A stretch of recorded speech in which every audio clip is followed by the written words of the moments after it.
Ça va, Franz? On est dans la vidéo juste après la fin de la vidéo de Croix, en fait. Ouais, mais ils savent pas les gens. Maintenant, ils le savent.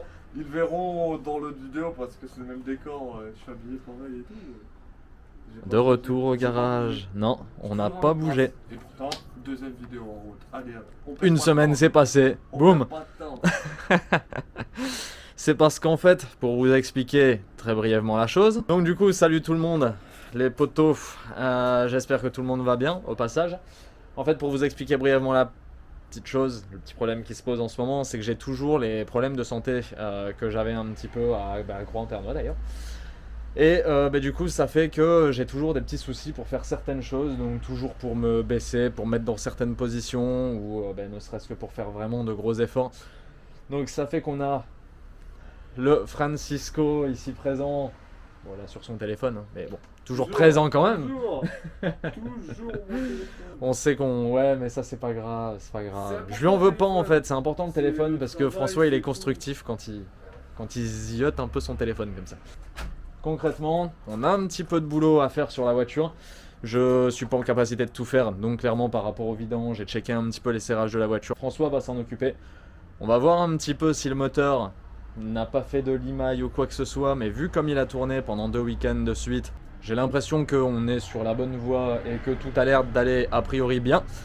Donc ouais, j'aurais bien dit après de lui passer un petit coup de nettoyage, parce que là, comme on peut le voir, je me suis fait littéralement attaquer par des fientes de mouches, de bordel de mouches qui viennent se mettre sur ce bordel de néon. Donc ouais, clairement c'est pas cool. La voiture du coup elle est pas très propre. Avant Mérignac, on la préparerait bien. Mais voilà, le problème est là. C'est qu'il fait toujours un temps pourri en ce moment. Et puis ne pas oublier aussi. Mais à l'intérieur de la voiture, pour ceux qui se souviennent, voilà. On m'a laissé des confettis de partout, des petits cœurs de partout. Merci Jonathan de Kenol Belgium. Très sympa, mais clairement, comme c'était pour le podium, je t'en veux pas. Avant de voir pour le nettoyage et tout ça, on va déjà penser, avant Mérignac, comme je suis pas trop en santé pour bosser beaucoup sur la voiture, à faire déjà l'essentiel, faire l'entretien, checker que tout va bien. Et une fois qu'on aura fait ça, éventuellement, on verra peut-être si on passe un coup tout de suite ou pas. Mais d'abord, on a d'autres choses à faire, on a peut-être des jantes à peindre aussi, donc clairement, on va d'abord faire le principal. Après sac de frappe. Francisco, le siffleur. J'ai assez, non? Je pense que tu as assez, ouais. Je pense.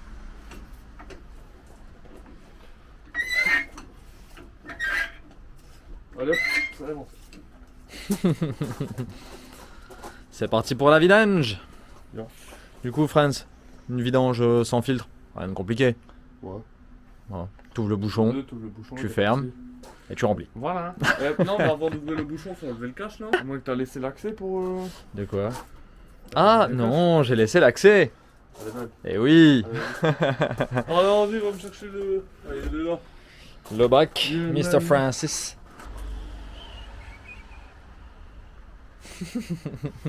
Un bouchon propre. Un bouchon tout propre. C'est beau, Francisco. Après. Bon, Franz, t'as fait couler l'huile? Yes. Serre pas de trop fort. Là, c'est le filtre, c'est ça? C'est ça, exactement, oui. Ok. Ne casse pas le filetage à quelques semaines d'aller rouler, Francisco. Ah, tu m'as dit qu'on avait un rechange. Non, non, non, j'ai pas de carter de 1 JZ de rechange, non. J'aimerais bien mettre un moteur de côté, ouais, ça serait bien. Sauf que les moteurs, les prix, ça devient complètement débile. J'avais payé le mien à l'époque un peu plus de 3000 balles. Et maintenant, il n'y a rien qui se trouve en dessous de 5000 balles hors import. Donc c'est complètement débile. Autrement dit, j'espère que ce JZ va encore faire beaucoup de temps. Ça t'avait pas manqué les cailloux, mon Franz? Oh putain, si, de ouf. Tu kiffes? Ouais. C'est ton terrain de prédilection. Lol. C'est ce que tu préfères. Lol. Get mon copain du Google. Oh là là, la belle Kenyol, toute moussieuse. Alors, qu'est-ce que ça donne? C'est marrant. Bah écoute, elle est marron, mais elle est pas noire. Regarde, tu vois, on dirait qu'il y a. Mets un flash un peu pour voir, justement. Oh, elle est bien marron sur la caméra par contre. Oh de ouf. Comment elle est marron mon pote. Ouais, elle est un peu pailletée, mais il n'y a rien de. Enfin, j'ai pas l'impression que ce soit inquiétant en fait. Pas plus que les autres. Et en vrai, j'ai l'impression qu'elle s'est pas plus polluée que quand on roulait avec le SR20. Avec le SR20, j'avais tendance à trouver que l'huile, elle devenait quand même fort noire. Et là, je trouve franchement, par rapport au fait qu'on a quand même fait l'équivalent, on va dire, parce que c'est vrai que depuis qu'on a été à Mérignac ensemble, à Lurcy, pardon, c'est vrai que depuis qu'on a été ensemble à Lurcy avec Franz, donc ça remonte déjà quand même à il y a un bon moment maintenant. Ça remonte déjà à avant souci et avant essai. Donc on va dire concrètement, si on prend les une ou deux sorties qu'elle avait fait à Lurcy et essai, on va dire que ça lui fait l'équivalent d'une sortie, une seule. La sortie de souci, deuxième sortie. Cron-Ternois, troisième sortie. Et là donc au bout de 3 sorties avec la voiture, on va dire à l'utiliser, avoir ça de limaille et avoir une huile d'une couleur encore assez marron, pas tout à fait noircie, c'est pas mauvais signe je pense. Pas mauvais signe du tout. Maintenant, est-ce que c'est bien d'avoir enlevé l'huile? Est-ce qu'il y en a de la nouvelle? Oui, on a de la nouvelle. Et d'ailleurs, on voit la caméra. Tu te sers un verre, Franz? Ouais. Un verre de Kenyol? Un verre d'Ultima. Ouais. Le petit fût qui va bien. Petit fût Kenol. D'ailleurs, n'oubliez pas, mais pour tous ceux qui veulent de la Kenol, toujours les 10% avec le code STEPHSD10. Au passage. Hop. Oh, de la maillot. Un joint de culasse. François. Joint de culasse, on dit oui. Ça goûte, je pense. La petite goutte là. Oh, la petite goutte. Ah, c'est bon. Je pense que ça coule plus. Allez, belle. Bon, C'est parti. Regarde toute la maillot, mon copain. C'est chaud quand même. C'est chaud, mais c'est normal, en vrai. Sûr. Ouais.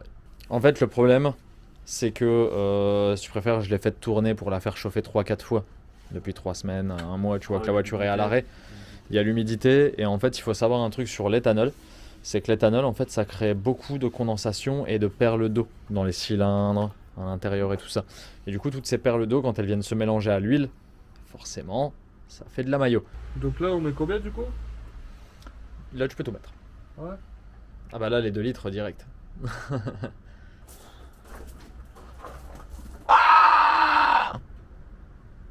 c'est ta faute, tu mets pas.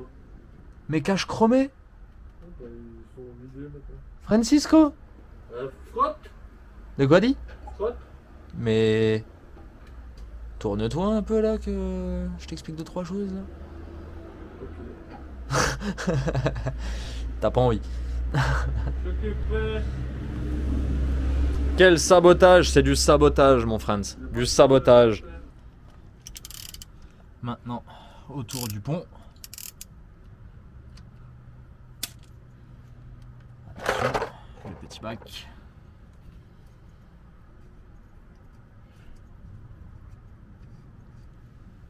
Alors celle-là, elle est noire ou pas? Celle-là, elle doit être bien noire et bien pleine de limaille par contre. Je pense. Ouais, parce qu'avec la soudure du pont et les petits morceaux qui ont dû encore s'enlever.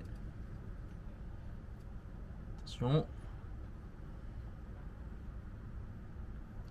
Oh là là là. Oh, il y a là des là morceaux et tout. Ouais. Oh putain, le bouchon, mon pote. Oh. Ah ouais, quand même. Oh. Ça m'étonne pue. pas, hein, il a été soudé donc. Oh putain.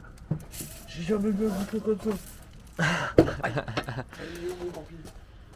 Voilà, quand tu soudes un pont et que t'as pas fait de vidange depuis quasiment la première sortie. Putain. Ouais. Ça, c'est de l'aliment. Voilà pourquoi on dit quand on soude un pont de faire une vidange dans les 300-500 premiers kilomètres. Parce que vous avez plein de morceaux. Et là, il y en a pas qu'un peu. Hein. Putain, non, il a pas tapé. Là, tu vois ça, tu te dis le pont il est mort. Putain. Tu es choqué, Franz? De ouf.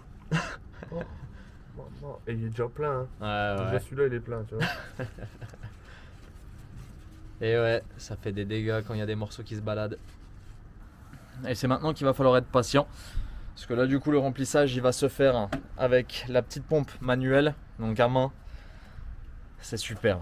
T'as pas le choix. Tempère un peu, c'est long, C'est chiant. C'est tout ce qu'on aime. T'es trop rapide, Franz.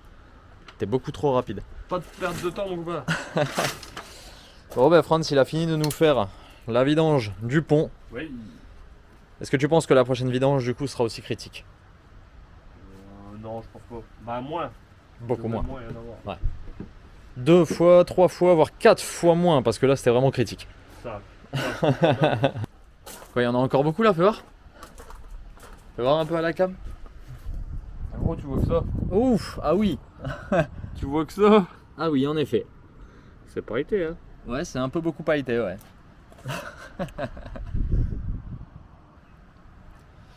Bon, on peut dire que celle-là, elle a eu une dure vie. Oh oui. Des beaux morceaux. Ça... Tout ce que l'aimant n'a pas réussi à attraper. Bah, tout ce qu'il a recraché parce qu'il était déjà plein en fait. Ouais. C'est beau. Oh merde. Ah, ça aussi, c'est Ah, beau. ça c'est beau aussi, ouais. Ouais, critique l'état du pont, critique. On aurait peut-être dû le vidanger un peu plus tôt. Mais bon, c'est pas en faisant des vidanges à toutes les sorties qu'on sait si l'huile est bonne. Donc voilà, là au moins on sait que l'huile elle a fait son travail. En tout cas, le pont il a pas cassé, les dents n'ont pas sauté. Donc ce qui devait lubrifier au moins suffisamment. Au moins. Hop. Plus que les niveaux moteurs. Enfin, plus que le niveau moteur pour voir si c'est good ou pas. Ah, par contre là j'ai l'impression, tu vois, elle est bien descendue. Manque un peu peut-être. Peut-être, peut-être. Oh non. Oh, tout Oh pile. là là, Elle tout est belle, pile mon sur le gars. maxi. J'ai pas géré ça. Hein? J'ai pas géré. Franchement, Franz, Eh, j'allais dire le compas co- dans l'œil, le- mais non. euh, C'est le liquide dans l'œil. Ouais, le liquide dans l'œil, exactement. François, il a les fluides dans l'œil. Eh oui. On va faire comme C'est propre. Elle est bonne. Elle est bonne. pile sur le maxi. Wow. C'est beau. C'est très très très très beau. Merci, merci. Bon ben voilà, les vidanges sont faites. La boîte, on la vidange pas parce que BMW, ils ont dit que ça cassait pas de toute façon. Et que les vidanges, c'était une fois tous les 60 000. Donc on va écouter BMW. À ce niveau-là, on fait confiance. Bon, mais écoute, je pense que c'est pas mal pour cette partie de la vidéo. Ouais, ouais. Puis je pense qu'on va se retrouver dans la prochaine une fois qu'on aura retrouvé le colis. Et les amis. Bon ben finalement on est San Francisco. Parce que ben, Francisco, comme il vient à Mérignac, forcément c'est quelqu'un qui travaille, qui bosse. Donc comme il bosse, ben, il a un remplacement à faire pour pouvoir être libéré de sa journée. Donc pas de François. Du coup, ça fait que, ben, comme je vous l'avais dit la dernière fois dans le début de la vidéo, j'ai toujours des petits problèmes de santé qui sont toujours là. Donc du coup, ça fait que je vais pas pouvoir m'occuper moi-même de faire toutes les vérifications du train en dessous, des serrages et tout ça. Donc la suite de la vidéo va un petit peu changer finalement. Entre deux, on a reçu quelques petites choses. On a ici 2 petits crochets de remorquage, des sangles de remorquage qui sont obligatoires et qu'il va falloir installer à l'avant de la voiture et à l'arrière. On a ici les mousses d'arceau pour protéger la tête. Donc ça, forcément, l'arceau, c'est à l'intérieur. Donc en fait, c'est ce qu'il va falloir mettre sur ces tubes là et là. Bon, là, on avait mis un morceau en exemple, mais en gros, voilà. Dans l'idée, c'est comme ça que ces mousses doivent venir se mettre pour nous protéger en cas de choc. Donc il va falloir en mettre une sur cette croix là, sur celle-ci et sur celle-là. Alors ça, je l'avais déjà, du coup je vais la mettre là pour pas oublier de la mettre. Mais ça, c'est une tirette en fait qui doit être à l'extérieur de la voiture. Donc par exemple, supposons ici, pour la tirer. Et en fait, cette tirette, elle a pour intérêt de l'extérieur, donc c'est-à-dire pour un commissaire de course, quelqu'un qui surveille, de pouvoir venir ici pour tirer la tirette et couper le circuit à l'intérieur de la voiture. Donc ça, il va falloir se charger de le relier aussi. Et du coup, ça, avec les sangles de remorquage, c'était vraiment les 3-4 éléments qu'on va dire en fait qui étaient retenus sur ma voiture pour dire, pour Mérignac, de pouvoir être aux normes. Il y avait le toit aussi. Mais ça, du coup, ça, on l'avait fait avant croix direct. Donc ouais, du coup, là, on va commencer par le plus simple. On va placer les mousses à l'intérieur de la voiture. On va les découper à mesure et les placer là où il faut les placer. Ça sera déjà une chose de faite. Ensuite, je pense qu'en deuxième, dans un second temps, je pense qu'on s'occupera peut-être de la tirette. Comme ça, au moins, on reste sur l'intérieur de la voiture et on termine ça. Et enfin, il faudra placer ces petites sangles de remorquage, du coup, à l'avant, à l'arrière de la voiture. Alors ouais, tu te doutes bien, hein, j'ai pris du violet. Parce que tout le monde connaît mon amour pour cette couleur. On sort les petites mousses de leur emballage, on installe 100 vitesses dans la voiture et on se retrouve après pour la tirette.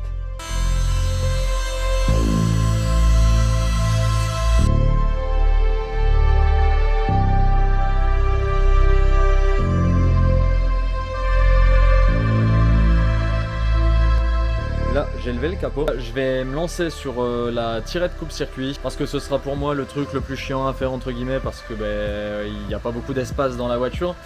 Par contre, à l'arrière, mettre les crochets de remorquage, ça va être simple. Il y a beaucoup de place, j'ai le cric, j'ai le support, donc c'est très bien. Et à l'avant, avec le cric, normalement, on devrait réussir à la lever suffisamment pour pouvoir la placer à un bon endroit. Donc là, c'est parti. On va attaquer la tirette coupe-circuit.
Bon ben voilà, c'est chose faite. Je viens de finir d'installer les sangles. Comme on peut le voir là, la sangle est présente. Je l'ai mise de biais parce que sinon elle va frotter sur le sol. Ça risquerait de la détériorer et ça pourrait poser problème si on me tracte.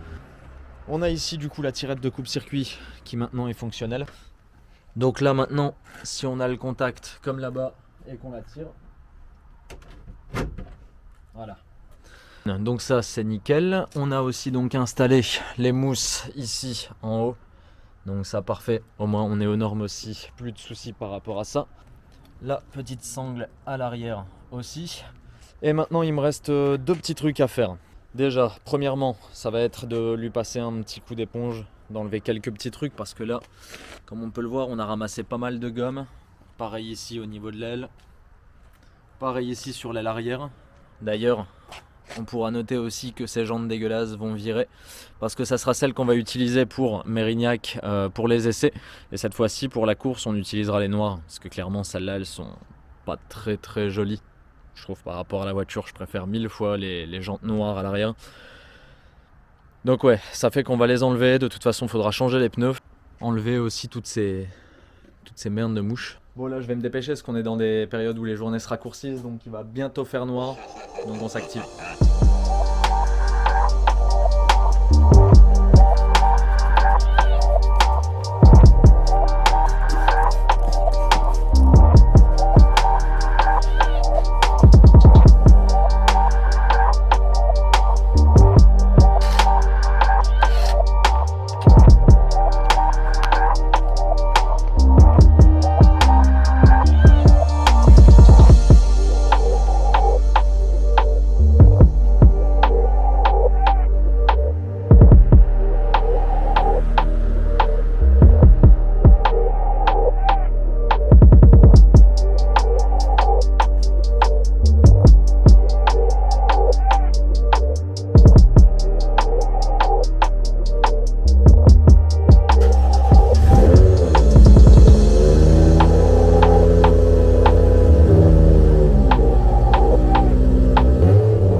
Bon ben voilà, la S14 est terminée.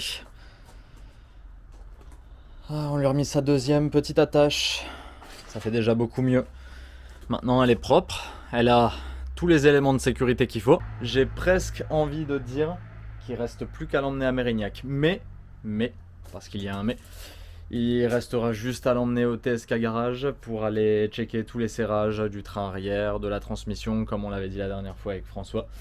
Chose que j'ai pas pu faire parce que là j'étais tout seul et que comme je l'avais dit j'ai des galères, donc du coup ça fait que je ne peux pas y aller. Par contre là j'ai la lumière qui me tue la tête. Donc du coup ça fait que là il nous reste plus que 2 semaines avant Mérignac. Donc normalement la semaine prochaine on devrait emmener la voiture sur plateau au TSK Garage pour aller faire les derniers check-up en dessous de la voiture. Niveau moteur comme on l'avait vu sur la vidange, a priori tout va bien. Le pont lui il a mangé, mais comme je l'avais dit j'attendais un pont. Donc écoutez les amis, en attendant la prochaine fois qu'on aille justement au TSK Garage pour checker le reste, qu'on change 2-3 petits stickers et qu'on fasse la route pour aller à Mérignac, je vous remercie d'avoir regardé la vidéo. Je vous souhaite une bonne semaine à tous. Et puis hâte d'aller l'emmener sur circuit. Alors, je croise les doigts, hein. Je dis pas qu'on va faire mieux qu'à Croix-en-Ternois parce qu'on a quand même fait plutôt bien. On va essayer de faire au moins aussi bien. Ce serait bien. En tout cas, c'est l'objectif. Donc écoutez les amis, encore merci. Bonne semaine à tous. Tchuss.